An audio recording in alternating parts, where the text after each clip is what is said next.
చాలామంది మగవాళ్ళలో ఈ వీర్యకణాల కౌంటు లేదా కదలికల్లో ప్రాబ్లం ఏదైనా ఉండి ఆ దంపతులకి పిల్లలు లేకపోవడానికి ఇన్ఫెక్షన్స్ ఒక ముఖ్యమైన కారణము.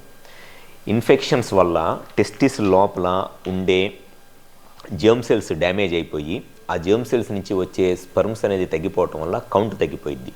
అండ్ ఇన్ఫెక్షన్ వల్ల ఆ పుట్టిన స్పర్మ్స్ కూడా అబ్నార్మల్గా పుట్టడము, లేకపోతే ఎక్కువగా చనిపోయిన వీర్యకణాలు ఉండి అటువంటి దంపతులలో పిల్లలు కలగకపోవటానికి చాలా ఎక్కువ అవకాశం ఉంటుంది ఇన్ఫెక్షన్స్ ఉన్నప్పుడు.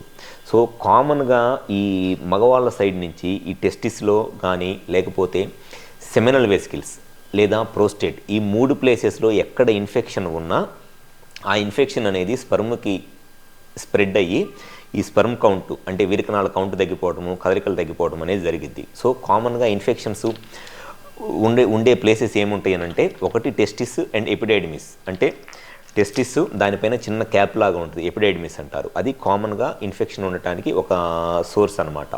అండ్ సెకండ్ వచ్చేసి సెమినల్ వెసికిల్స్, అంటే స్పర్మ్ బయటకు వచ్చే దారిలో సెమినల్ వెసికిల్స్ అని ఉంటాయి, ఆ సెమినల్ వెసికిల్స్లో ఇన్ఫెక్షన్. అండ్ థర్డ్ వచ్చేసి ప్రోస్టేటు.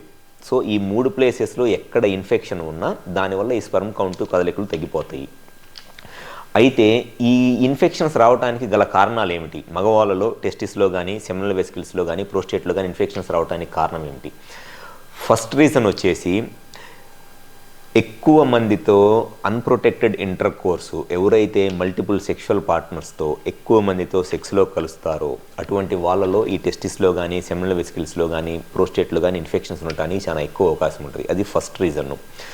సెకండ్ రీజన్ వచ్చేసి డయాబెటీస్. ఎవరిలో అయితే షుగర్ ఉండి ఆ షుగర్ కంట్రోల్లో ఉండదో అటువంటి వాళ్ళలో కూడా ఇన్ఫెక్షన్స్ రావడానికి చాలా ఎక్కువ అవకాశం ఉంటుంది.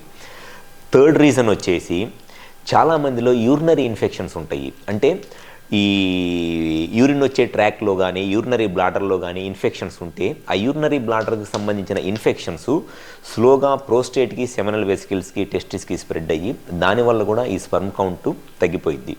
అండ్ ఫోర్త్ రీజన్ వచ్చేసి కొంతమందిలో పెన్నిస్ అంటే అంగానికి సంబంధించిన స్కిన్ టైట్గా ఉండి స్కిన్ ఫ్రీగా వెనక్కి వెళ్లకుండా ఆ స్కిన్ హైజీన్ మెయింటైన్ అవ్వదు, ఆ స్కిన్ దగ్గర ఇన్ఫెక్షన్ వచ్చింది అనమాట. షుగర్ వల్ల కానివ్వండి, లేకపోతే వాళ్ళు డైలీ స్నానం చేసేటప్పుడు స్కిన్ వెనక్కి పుల్ చేసుకొని క్లీన్ చేసుకోకపోవటం వల్ల ఈ పెన్నిస్ టిప్ దగ్గర గ్లాండ్స్కి ఇన్ఫెక్షన్ వస్తుంది.